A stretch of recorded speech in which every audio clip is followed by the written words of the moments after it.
Well, good morning, everybody. So we've got about a dozen people on. We're expecting around 50. We're going to let this roll for a few minutes, and then we'll be introducing estimable economist Jay Prag. We thank you all for attending, and please stand by.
All right. Well, good morning, everyone. I'm Lou Desmond. I'm the host of the Lou Desmond and Company radio program. I'll be playing MC today.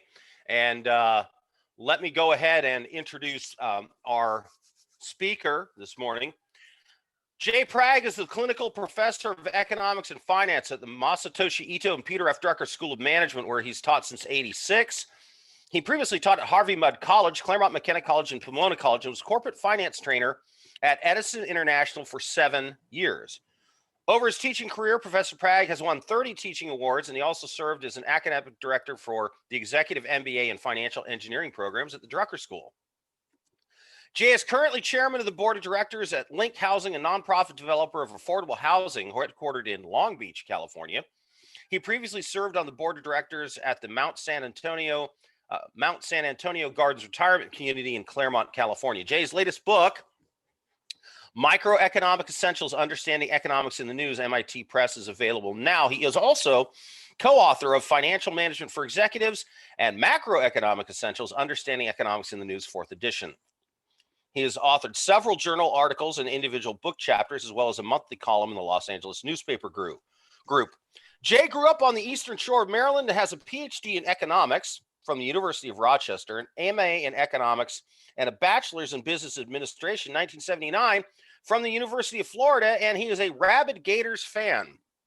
Currently, he resides with his wife and daughter, and I think currently his in-laws in Upland, California. Jay, the floor is yours. Thank you, Lou. And Lou forgot to mention I'm also a weekly guest on the Lou Desmond Show. Lou Desmond Company radio program, that's right. Absolutely. And this is the first time I think I've ever been introduced by Lou without being called an estimable economist. That's right. It's a pleasure being here today. I have given this basic talk now 4 times before today, 3 times prior to the election, 1 time a couple of weeks ago after the election. And interestingly, my predictions, what I think is going to happen in the economy hasn't really changed very much, other than, of course, the outcome of the election. A little setup, a little preamble before I start predicting. There are lots of ways of doing economic forecasts. Many economists like to dazzle audiences with data and statistics in order to support their prediction. That's a lot of fun, I guess. And it's one of the things you learn how to do in graduate school. But I've learned over the years that that's not always the best approach for making predictions, especially at the macroeconomic level. And I really don't think that approach will work this time around. A little aside, Lou and I joke about the approach off and on. I have told him that I could make data say pretty much anything you want. If you want me to prove that dinosaurs are alive and well and living in Rialto, I can probably do that for you. But I always think of Mark Twain when I think of the data-driven approach to things. So my one cultural reference for the day, and I doubt Mark Twain is taught in schools very much anymore, unfortunately, but Mark Twain famously said, lies, damn lies, and statistics. Anyway, the current state of our economy and the reason for that state, the COVID crisis, is something we've never been through before. And nothing like this has ever happened in the United States or in any modern economy. So historical trends, data-driven approaches, the traditional economic models, they just aren't going to be very useful in predicting our economic future. But having gone through about a year of COVID and its impact on the economy, and hoping that things are improving and settling down, and now that we know the political landscape ahead, I think we can see where things are headed if we use a combination of intuition and the correct economic models. To that end, before I gaze into my crystal ball, let me give you all a little, let me take you all back to school. Let me give you a little macroeconomics primer. Actually, this is what my students call Pragonomics. Macroeconomics, as many of you know, has a couple of different schools of thought. Most macroeconomists, most pundits and policymakers and talking heads out there are proponents of what we call demand side models. They're what we call Keynesians. They believe that the economy is all about consumers and all about consumption. Others are what we call supply side macroeconomists, usually associated with the University of Chicago. Those models include, they have consumption as an important part, but they include things like productivity and output and work incentives. To be fair, most well-trained modern macroeconomists are well-versed in both models, but they almost always have a personal bias for one or the other. Lou referenced my background a little bit. I'm very well-trained in both. I got my bachelor's and master's at the University of Florida, go Gators, and that's a decidedly Keynesian economics school. I got my PhD at the University of Rochester. That's a farm club of Chicago and a very supply side school. So I know both models quite well. In addition to that, I'm graced with this wonderful last name. So I call my approach pragmatic macroeconomics or Pragonomics. I don't necessarily pick a model or pick a side. I often combine the models. I sometimes even reinvent macroeconomics in order to explain the current state of the economy. A little aside, and again, a little context on the things I'm going to tell you today. Using this pragmatic approach, I have a pretty good track record recently. About 10, 12 years ago, I gave a speech a couple different places, including the Inland Empire California Apartment Association, in which I predicted a very slow, very imperfect recovery from the recession of 2008, the so-called housing bubble recession. I also predicted that the Trump administration would be able to grow the economy, even though we were in the very late stages of the last business cycle. We don't remember the 2016 predictions, very well, but there were a lot of economists who thought we would be in a recession fairly soon as the Trump administration took over, and one Nobel Prize winning economist said that we were headed into a global recession with no end in sight. It's a pity they can't recall Nobel Prizes. I have an okay track record by using some instincts and intuition, but this time is a lot harder. What we're dealing with now is simply uncharted territory. Okay, let me get back to my educational part, my macroeconomics primer. Keynes's model was developed during the Great Depression in an attempt to explain that historic downturn and ultimately all the other not so great depressions that we had in our so-called business cycle. Keynes saw all economic downturns as decline in demand for all things. Often without an obvious cause, households and businesses would suddenly spend less, and poof, we're in a recession. In that model, the government can reverse that process, undo the so-called demand shock by simply spending more and stimulating overall demand. In that model, the Keynesian model, it doesn't really matter what the government spends on.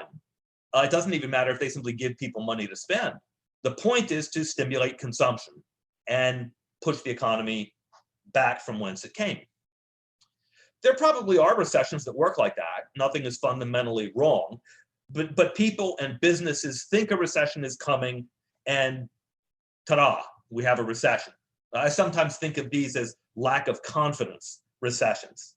And historically, there are recessions where we can't figure out why they happened. Basically, some of the air got let out of the economic balloon, and the government could fix that by reinflating the balloon, by using what the economists call fiscal policy, or these days we call fiscal stimulus. Just spend on anything until demand is restored and the economy is pushed back to its pre-recession starting point. The supply side models are actually older than the Keynesian models. They go back to the 19th century, but they were popularized for a lot of us during the late 1970s and the early 1980s to explain the recession that occurred after the OPEC oil embargo. The US suddenly found itself without oil, a major input, and thus incapable of producing at the same level of output as it did before the embargo. If you aren't old enough to remember that, many of you might live in agricultural parts of the state or grew up in agricultural parts of the country. You know about supply shocks. You see them all the time. They're called weather. No rain, no crop. So a supply shock is basically that. An important difference between the source of the economic downturn, between demand shocks and supply shocks at the macroeconomic level, is the impact of government or fiscal policy. The government can spend the economy back to pre-recession levels, it's what we call full employment, if the recession is caused by some random decline in demand. That doesn't work, it can't work, if the downturn is caused by a supply shock. Giving people more money to spend doesn't replace oil. It doesn't replace rain. It doesn't undo the effect of the supply shock. A little commercial and aside, Lou mentioned that I have a macroeconomics book out, Macroeconomics Essential. In that book, I pointed out something that shocked a lot of my macroeconomic colleagues, almost all of whom are Keynesians. I pointed out that the Great Depression, the source of Keynes's demand side model, was in part actually a supply shock. You have to go back in history and or literature and remember the Dust Bowl. The Dust Bowl was one of the sources or beginnings of the Great Depression, the stock market crash and several other things. But the Dust Bowl, if you haven't read Grapes of Wrath lately, was the result of bad farming practices, over farming in the agricultural states, the Midwest, causing the land to be unfarmable. Over 1 million people lost their jobs because their farming skills were suddenly useless on this infertile land. These were largely uneducated sharecroppers with no skills other than farming, and they wandered the country, again, grapes of wrath, looking for any work that they were qualified to do. They came to be called Okies, Oklahoma, and they often came to California to pick peaches and things like that. Okay, enough literature and history. A pop quiz, although nobody can answer, what ended the Great Depression? Well, if you're Keynesian, you say it was the New Deal, the massive government spending that stimulated demand and reinflated the balloon. But that only got us part the way back. By the time the New Deal spending programs were over, the economy was still at high unemployment and relatively low output. No, what got us completely out of the Great Depression was World War II. Somebody actually got it right. World War II ended the Great Depression, but not in the way that people often think. It required a lot of labor, of course, which directly decreased unemployment. But those jobs, the defense-related jobs, even being a soldier, required a lot of training. The defense industry didn't just hire people, it educated them. In many cases, people finished effectively what we would think of these days as high school through the training programs that the military offered. World War II was as much a retraining program as anything else. Well, that's actually a supply side policy. So in any honest assessment, the Great Depression was partly a supply shock, which was coincidentally, but partly solved by supply side policies, not just random government spending, but retraining, re-educating, and re-employing a big swath of the population. Okay, let's jump ahead to the Great Recession of 2008, the downturn which we all remember that had a very well-known source. The housing bubble burst. The housing bubble burst, and it took down the housing sector, the consumer sector, the financial industry. It was a pretty good-sized recession. Well, that's not a lack of confidence. Everybody knows what happened there.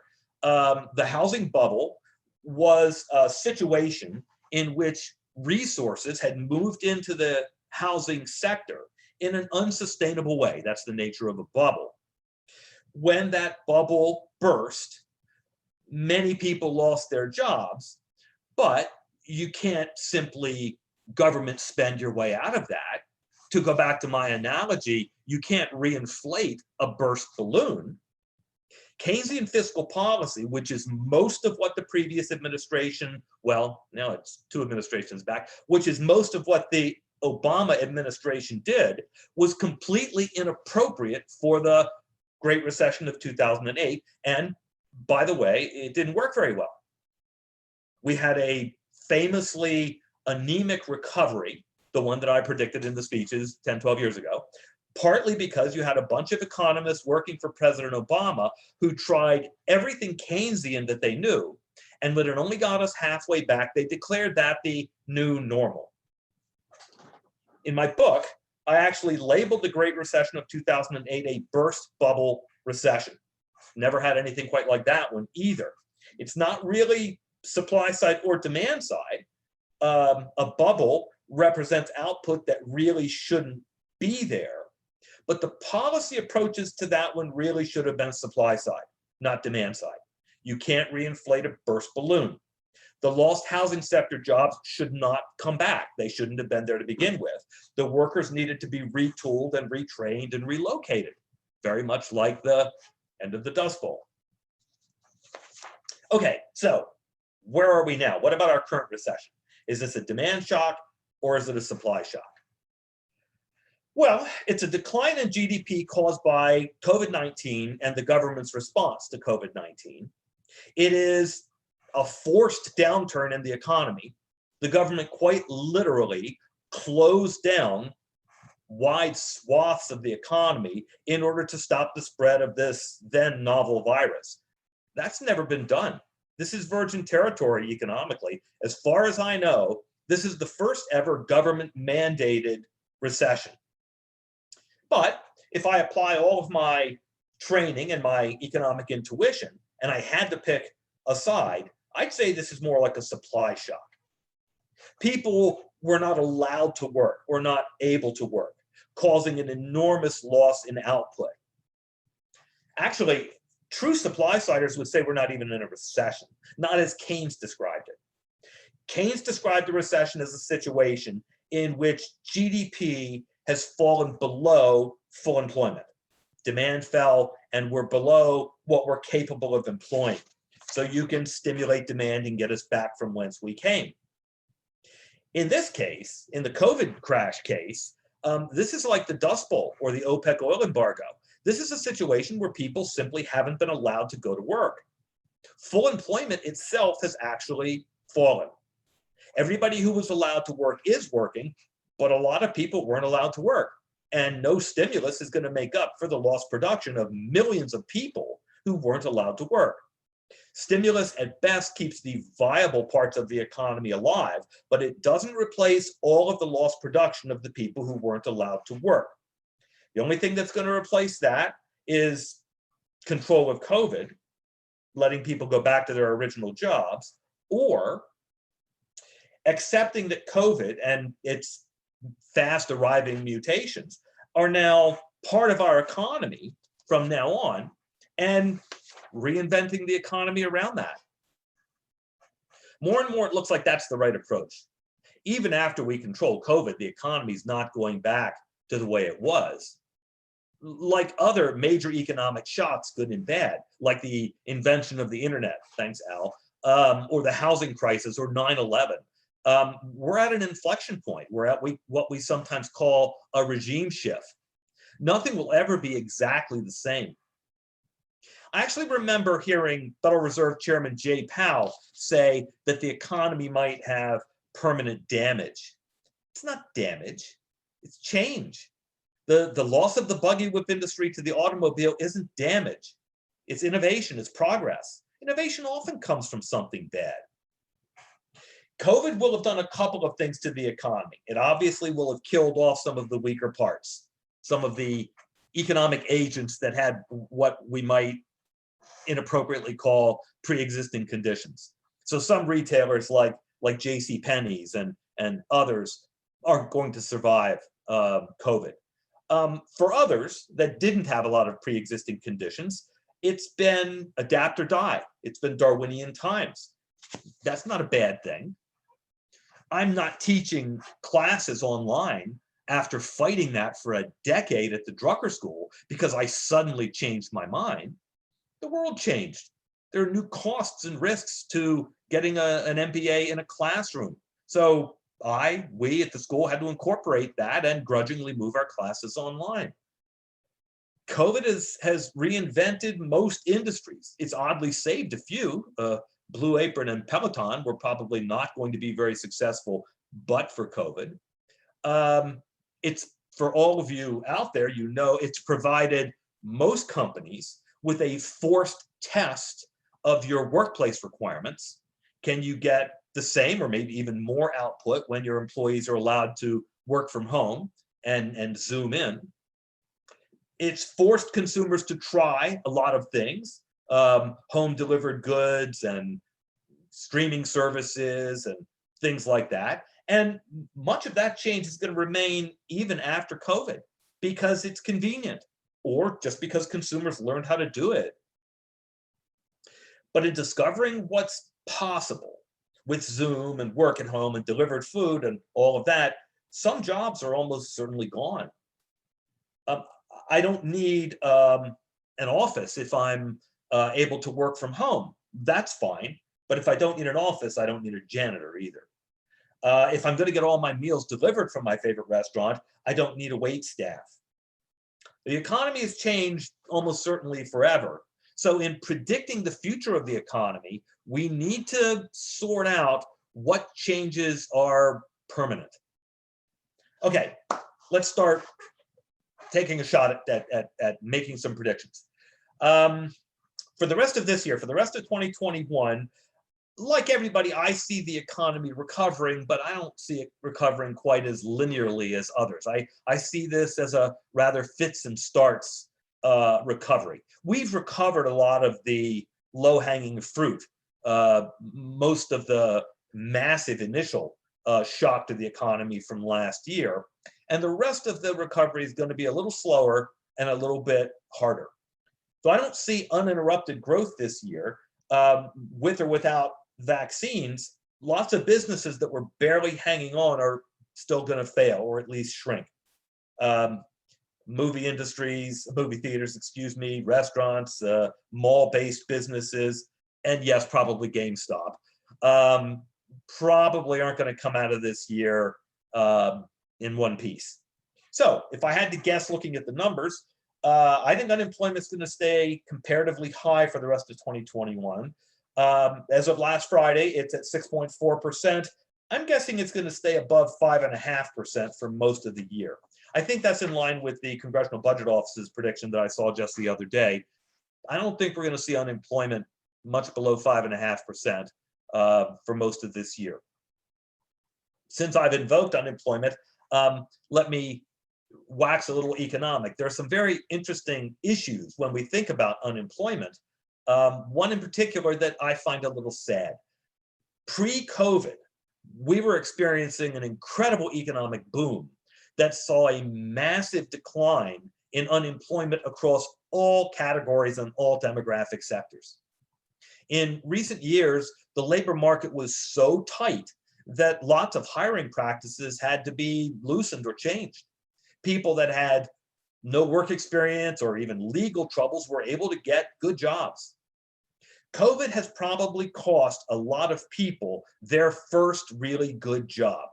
And short of another booming economy, I don't know about the job prospects for a lot of those people. Okay, back to some predictions. For the years after 2021, we have to incorporate the impact of the Biden administration and the blue ripple. It's not exactly a blue wave. I think Joe Biden's economic policies, and I think most economists agree with this, will be broadly similar to Barack Obama's. They have many of the same advisors.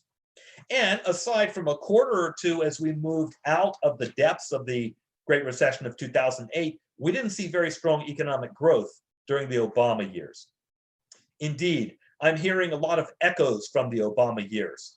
I'm hearing talk again about the magic of infrastructure spending. I can still hear President Obama talking about those shovel-ready projects. Then as now, most of those are mythical. Infrastructure projects, it's not that we don't need them. We all know we need them. But infrastructure projects are expensive, they're disruptive, and they take years to plan and permit. That's not going to help newly unemployed bartenders or people who lost their job at JCPenney's. The Democrats' proposals overall include stimulus checks. We're hearing a lot about that. Massive infrastructure spending and other government spending programs. An increase in corporate and some individual taxes, and an increase in the national minimum wage to $15 an hour. Some of this is frankly inconsistent with lowering unemployment and getting the economy out of a recession. And it looks like the higher taxes, at least, and hopefully the ridiculously high increase in minimum wage, have been pushed to the back burner. I thought it had been pushed completely to the back burner until I read the Wall Street Journal today and saw that Chuck Schumer wants it back in the bill. I hope that doesn't happen. It's ridiculously inconsistent with lowering unemployment. But we'll almost certainly see stimulus checks and lots and lots and lots of government spending. Okay, this is where it matters a lot whether the decline in demand, the recession, the downturn, is a demand shock or a supply shock. If some or most of the decline is actually a supply shock, you can't get back to where we were, full employment, by just stimulating demand. You can't get back to the recent low unemployment of 3.5% or anywhere near that by simply giving people money to spend. This is exactly the scenario that played out during the OPEC oil embargo crisis in the late 70s and 80s. Almost entirely Keynesian policymakers together with a very naive Federal Reserve, tried to spend us back to pre-embargo levels of GDP, but full employment had fallen. You can't produce as much stuff without oil. In trying to reach pre-embargo levels of GDP and unemployment, what we got instead was massive inflation, at least by US standards. We had inflation of 13.5% in 1980 and 12% right before that. This is what I think we're going to see again. Not 13%. But the problem that we face is this. Congress and the Fed don't know, frankly, I don't either, nobody knows where full employment is now, how low we can get unemployment to. They don't know when to stop stimulating. But the Biden administration asserted during the campaign, many Democrats asserted, that the so-called Trump boom was actually due to Obama's policies. Given that, they're going to have to show some ability to get unemployment back down again to 3.5%. Interestingly, the lowest Obama unemployment was 4.8. That's what they declared the new normal. And unemployment now, remember, is at 6.4. So herein lies the problem. What are you shooting for? What's the target? What's full employment? That matters a lot. The Fed has already stated its willingness to accept higher inflation in an attempt to lower unemployment. Combine the fact that they don't know when to stop stimulating with a very loose money Fed, and I think we have a much greater likelihood of inflation in the near future than significant economic growth or getting anywhere near 3.5% unemployment again. There's another problem there. The measures of inflation are very old and to a large extent out of date. So not having a good unemployment target, not knowing when to stop stimulating, and not having a good metric for inflation probably means we're going to see some inflation. If I'm spitballing after 2021, I think unemployment is going to stay above 5% for the foreseeable future. I think both monetary and fiscal policymakers are going to try to get it closer to where it once was, 3.5, but add in the potential increase in the minimum wage, which absolutely does not help reemploy people, increase in corporate taxes, which just takes money away from companies and their ability to add more employees. We're not going to be able to get unemployment to pre-COVID levels, and we're going to see a government struggling with hitting an unhittable target. And like the 1980s version, we're going to see inflation, probably higher inflation than most of you have ever lived through. It would not surprise me to see inflation between 4 and 5% fairly soon. And because inflation adds right into interest rates, we're going to see higher interest rates as well. Probably within the next 3 years, we'll see interest rates getting back into the 6.5% range. Now, I know a lot of people out there are saying, well, but the Fed is going to keep rates low. Yeah, it can't do that. Not once inflation kicks in. Once inflation kicks in, the Fed loses control of interest rates because inflation adds directly to interest rates. So the Fed's power to lower interest rates ends with the inflation that I think is pretty close, pretty much right around the corner. Okay, I know if I don't do anything more focused on the IE, I'm going to get nothing but IE questions. So let me do a little bit of an end with, because we want to leave plenty of time for Q&A, a little discussion about the IE. The IE actually had some good and bad things happen because of COVID. The combination of work from home requirements and people fleeing the crowded urban neighborhoods and crowded apartment complexes meant a lot of people moved to the IE. That's been very good for home prices. Home prices went up across many of the communities here in the Inland Empire to all-time highs. If you're a homeowner, you're much better off. Rents also went up, which is not so good for working people. But just as tying things together, probably the biggest risk to the home value, the increased home prices that people experience, would be the higher interest rates. If interest rates do increase, or if we have inflation, home prices, along with other asset prices, will come down. But if there was a good in the housing sector, there's lots more bad. COVID brought a tremendous amount of economic pain to the IE. Many of our major industries were effectively closed down. Hospitality and leisure, restaurants, bars, casinos, sports venues were at various times closed or severely restricted. Retail, of course, we know. Education had restrictions and major changes. Some of the transportation businesses, the airport in particular, had a lot of economic pain, and on and on and on.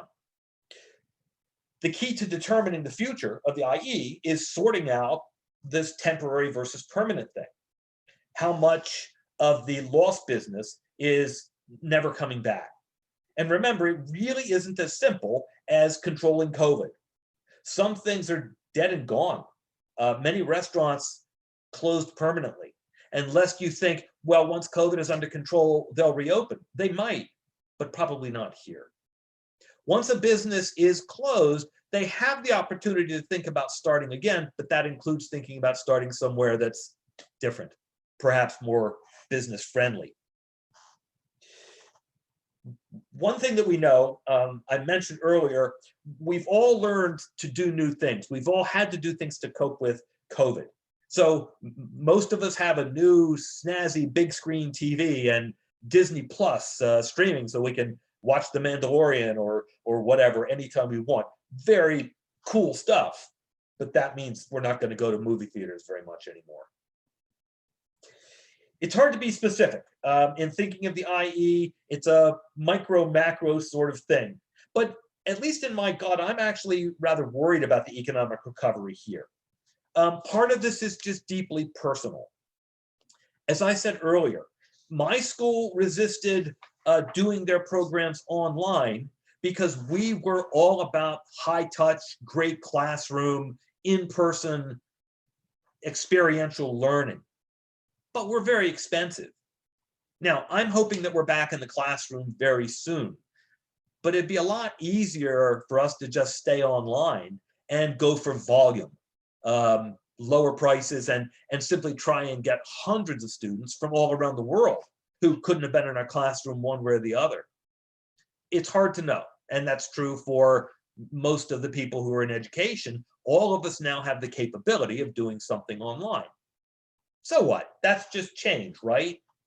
How would that hurt the IE if I ended up doing my classes online? Yeah, well, if I'm online, I don't need a building or a support staff or groundskeepers or local restaurants for the students to go to. That's permanent change and permanent job loss. Let me give you another example. I spend a fair amount of time in Palm Springs. I have a condominium out there that I go to whenever I can. Palm Springs is a wonderful place that's seen a big boom in the last 8 to 10 years. Done a really good job at attracting lots of people. Palm Springs now has quite a few half-finished hotels. One right as you enter the downtown part of the city. In some cases, these were moving right along and then COVID hit. In other cases, they had hit a bump in the road and then COVID really completely shut them down. Places like Palm Springs, places like my friends who operate some of the casinos around here, they need people with money to spend. They need low unemployment. They need college grads who are pretty sure they're going to get a job. They need couples with enough job security to blow $5,000 or $10,000 on a fancy wedding at a fancy hotel. I don't know how long it's going to take before people feel that economically secure. To give you a sense, IE unemployment, the Riverside San Bernardino area unemployment is about 9%, which is the same as the state of California. A year ago, it was 3.5. That's a lot of insecurity.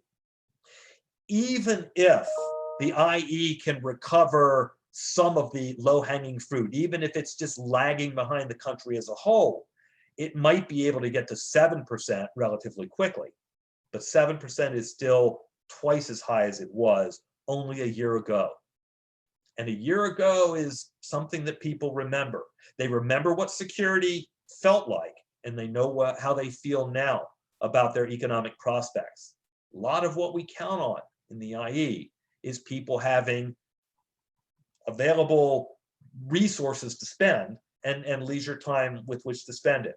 And I don't know how long it'll be before people feel that way again. Okay, let me stop talking now, and we can spend the last 15 or 20 minutes answering questions if there are any. And Lou, I'm going to count on you to bounce questions off of me. Right. Okay. So let me get to the first one that we have here, and it is, so Jay, are you saying this is going to be a super painful transition for a lot of workers? Professional service providers will be fine. So what needs to be done for frontline workers?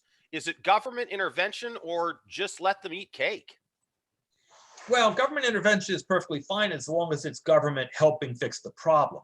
Government intervention that's wasteful spending or throwing money at people or things like paying people not to work, increasing unemployment benefits and things like that, which again, I understand people need money to help pay the bills, but it doesn't help people with the transition. So again, if you stop thinking about it as a demand shock where we need to give people money to spend and start thinking it as a retraining, retooling thing, you're going to get better government policy. By the way, that's Sacramento and Washington alike. What doesn't help is the overhang of raising the minimum wage. That's something that every employer out there looks at. Now, of course, California's minimum wage is already pretty close to where they want to put it, but everybody looks at that and says, I don't know if I want to add employees in a labor market in which all of a sudden I'm going to have to pay them almost twice what I started them at.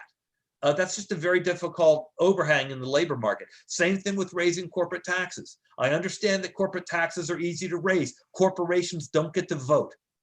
Raising corporate taxes has no justification in economic policy. It's just that you're taxing something that never gets to vote against it. Corporate taxes is money that corporations use to grow the economy, to reinvest, to raise wages. When the corporate taxes were cut, some years back, many companies plowed the money into increasing their wages on their own. That's sustainable. That's a good thing. So I think the overhang, the policy overhang that's out there is simply negative on businesses being embraced to help fix the problem. But I think the government needs to ask business, what could we do to help you fix this problem? From your partner on Tuesday nights on the Lou Desmond and Company show, John Tulak, we have this question, Jay. Do you expect inflation or stagflation like we saw in the 70s? Yeah, John and I are about the same age, and so we probably both listen to bad 70s music and talk in the same terms. It will be stagflation. Stagflation is stagnation with inflation, and it's high unemployment and inflation simultaneously. In a Keynesian model, that was supposed to be impossible. You always got either inflation or unemployment, never both. But this is the supply shock, and this is the stagflation scenario, where if we consider the target, the lowest unemployment we've seen recently, not even going back to the 60s, but 3.5 was just a year ago. If that's our target for what unemployment could be, and it's at 5 or 5.5, then yes, we're going to have higher unemployment and inflation driven by excess government spending and loose money. So yes, we're going to have what we call stagflation. Hal Schillinger asked this: are unemployed people making more money being unemployed with the high unemployment payments? And I will add this to it. Do you think that's a bar to getting back to full employment? In some states and in some places, yes and yes. And again, it's problematic. The logic behind unemployment insurance is we're going to help tide you over until your job is back again. It is an old perspective that people aren't fired or their job hasn't disappeared, but they're furloughed or laid off or something. Going back to the auto industry and old manufacturing jobs where your job will come back, just give us time to get the economy back up and running. It's just not true. Many of these jobs are just gone. And telling people to hang out until their job comes back again is incorrect. I know we have a prominent person here on from the temporary worker industry. Sarah Collins is on, and I'm going to ask this question for her. With the uncertainties of hiring, do you think the temporary worker industry will benefit from the fact that employers don't really have to have them on permanently? And I'm not talking about just the state of California, because there's some very specific things here that make that a little bit problematic legislatively. But across the country, do you think we'll see more temporary employment? I actually have a very good friend and alum who runs a temp agency out here in the Inland Empire, places a lot of people in some of the distribution centers and other places like that. And yeah, I mean, temporary employment has the advantages of flexibility. If wages go up or the economy goes down or whatever it is, it's fairly easy under the current labor laws to detach from a temporary employee. By the way, it's not just temporary working class jobs, but it's consulting jobs at the service end and other things. I actually think that's just a trend in general, but it's a trend that will probably continue going forward. I think the more interesting employment issue that I've seen is at a slightly higher level than that when it comes to your college, graduate level jobs. If some of your job is now work from home, I need to know that you know how to do that. I need to have some sense from your work experience that you're capable of working from home, that you won't just sit there and play free cell all day, right? So job experience and work experience and a kind of proven track record is going to have a lot to do with who gets jobs at the higher level, much more maybe even than your college degree. If you have a graduate, a college degree from a really great school, but zero work experience, it's going to be hard to get a job for a little while, at least as long as work has become an off-site sort of thing. But going back to the original question, I pulled a professor trick there, which is I answered the question I wanted to answer instead of the one that I got asked. I do think that the temp trend is likely to continue going forward. Absolutely. Could the feds encourage reshoring in critical sectors, and would that be an effective stimulus? Yeah, this is the Buy America sort of thing. Buy America is so problematic. I wish it were as simple as they make it sound. What gets counted as made in the USA turns out to be itself a moving target that depends a little bit on what state you're in and lots and lots and lots of other things. Ultimately, Buy America is patriotic sounding, but what you really want is for the American goods to be the best ones available so that you buy American even without the law. If you do the Buy America thing wrong, and again, I'll take us all back in time, when the government was trying to bail out Chrysler, it told the Postal Service to buy nothing but Chrysler automobiles for their delivery things. Problem is, Chrysler was not a very good car company then.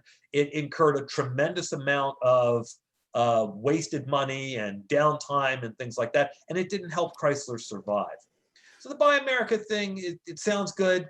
You got to do it right, and it's easier in some ways to try and get American companies to produce competitive products that are simply the right ones to buy. Editorial comment from the person who gave us that question: the new Buy America policy is terrible. I didn't want to say that, you see, because I'm the main speaker here, and I'm going to sound too biased. But the policy itself is terrible, the way it's being put forth. It really is much more of a buy union thing than Buy America thing. And that's a political statement. I mean, that's not my political statement, but that's a political move, not an economic move. Okay, next. So you're saying interest rates will go up and inflation will go up. What's the investment hedge against inflation? Well, there are actually bonds that are out there that are inflation protected, that have coupon or that have interest rates that rise and fall with inflation, but they're not widely issued. Historically, the stock market is a better hedge against inflation than the bond market, because the stock market can at least raise dividends where bond payments can't go up. The easy answer to that is nothing long term. So anything long term is going to be hurt badly by inflation.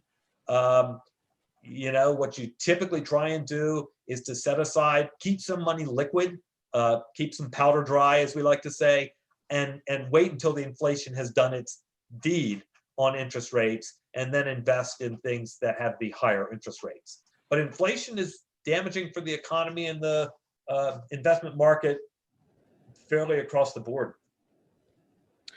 What does inflation do to property values, home values, commercial property, et cetera? Okay, so that's an excellent question, which I almost expected to get given what I said. If we were in normal times, inflation is kind of a win-loss thing, because it pushes up the price of everything, including property, but it pushes up interest rates. And most real estate assets, or all real estate assets, are a present value calculation. So a lifetime value thing where higher interest rates hurts their value. But if inflation has pushed up rents or pushed up the implicit value of living in a house and pushed up interest rates, that's a wash. But a lot of our property values went up because of the COVID crisis. And I think we've kind of hit some logical ceilings on values without inflation. So I don't think there's a lot more upside for property in some of the cities out here. And I think the higher inflation's effect on interest rates will lower property values. So this is an unusual time, but I do think the net impact, higher mortgage rates, higher interest rates in general, is going to be to hurt property values. It looks like I've started an investment club here by a couple of these questions. What wins going forward post-COVID? Electric vehicles, robotics, home entertainment? Good God. Okay, electric vehicles are the flavor of the month to some extent. One of the things that you have to do when you're looking at that space is to think about regulation. Electric vehicles all by themselves aren't a very good investment right now. Now, people say they're getting better. People say they're becoming more competitive. But the green energy stuff is not economically friendly. It's almost all bad for economics. We're a country that's full of oil and gas and things like that. We're moving into green energy to save the planet. People should actually be more honest about that. It's not an economic win to go away from your available cheap source of energy. It's just not. But if it's saving polar bears or something, and that's what we feel like we need to be doing right now, that's fine. That's one of the things that government does. But it's not good for the economy. We have cheaper, more available sources of energy. So my problem with with electric cars is you need more electricity if all you're doing is charging cars all the time. And we're now moving towards higher priced electricity, less, more unstable sources of electricity with solar and wind and things like that. And these things don't line up for me in my head. So I'm not, again, you're gonna have to have an awful lot of government forcing people to buy electric cars for that to work out. And if the regulatory moves go in that direction, if everybody stays in power and everybody's kind of okay with that politically, then yeah, that would be a good investment. But I don't own any Tesla stock. I personally, they don't make any money selling cars. So that's not one of the things I personally, again, my investment advice isn't advice. It's just what I invest in. I bought Apple stock when it was trading at $1.50 a share. So well, there's you that. Can do that. Go back in time and do that. That's a good way. By the way, Blue Horseshoe loves Teldar paper. Yes. From Craig Dart, our favorite CPA in the region, and this will be our last question, and then I have some final comments. Isn't all this short-term spending just a short-term Band-Aid and not a long-term solution? At what point will the taxpayers have to pay for all this government funding? Craig, I wonder if Craig was on the talk that I gave 2 weeks ago, which was for the Inland Empire CPA Association. But anyway, it's both short-term and probably wrong-headed. I could have spent an hour talking about the deficit all by itself, but the deficit has gotten enormous at the federal level. We now have a debt to GDP ratio that's bigger than 1, meaning the national debt is bigger than the size of the entire economy, which roughly speaking means to just make the interest payments to the national debt, we have to give most of our annual economic growth.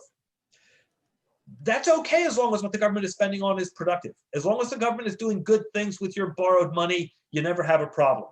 If it's not, if it's wasteful, if it's boondoggles, if it's something that isn't productive, you have no way to pay it back. And lest you think that the United States is too big and it would never happen to us, I imagine they said that at one point in Italy and Greece as well. Too much debt is too much debt, and we're getting to too much debt. All right, so this is going to be an ongoing series of events. If we could get the picture up for what's going to be next. On March 18th, we are going to have a talk by Tim Kolotz. He's with Hub International, and he's going to talk about COVID and your companies and what type of insurance issues and other workplace issues you need to be aware of. The event is March 11th, not March 18th, and you can see the details there on your screen. This is going to be a lunchtime event at noon. You're going to have to bring your own sandwich because we won't be able to feed you through the Zoom calls. If you think you should be doing one of these talks, you have something that you have as a specialty that you think everybody would benefit from, say you're a CPA, you're a specialist in HR issues or something like that, please contact us at IE Business Daily. And a lot of you know me, Lou Desmond. You can get a hold of me through LinkedIn or just find my email or go to iebusinessdaily.com or look for Desmond and Lewis Public Relations. And we'd be glad to consider you. This is going to be a monthly event until it's more than monthly. Maybe someday we get to once every 2 weeks or once a week. But we think this ongoing education is important to bring to you from IE Business Daily. And we thank you for all your participation. Craig Dart says to everyone, thanks, Jay, for a great discussion. My pleasure. Thanks, everyone, and look forward to seeing you in March with Tim Kolotz.